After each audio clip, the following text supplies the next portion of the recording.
John 1:17 says, "For the law was given through Moses, grace and truth came through Jesus Christ."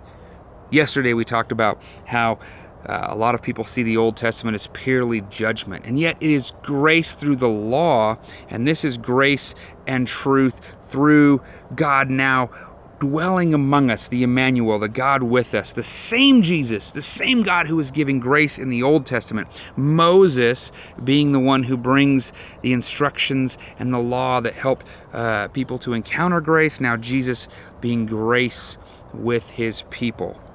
What a beautiful picture that these two things go together. We cannot just throw out the Old Testament. It is absolutely necessary for us to see who Jesus is and to experience this thing. And verse 17 shows us that we still need the law through Moses and the grace and truth through Jesus Christ. The same grace and truth that was throughout the law and throughout the Old Testament. For Jesus is Lord from the beginning, before the creation of the world.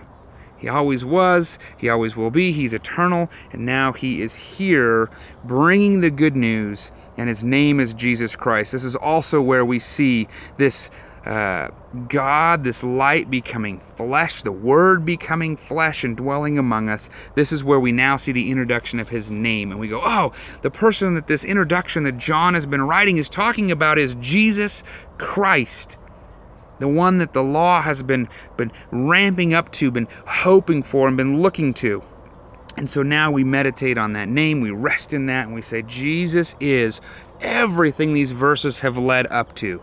The Word, the light, the life, the giver of life, the one that gives us the right to become children of God, Jesus Christ.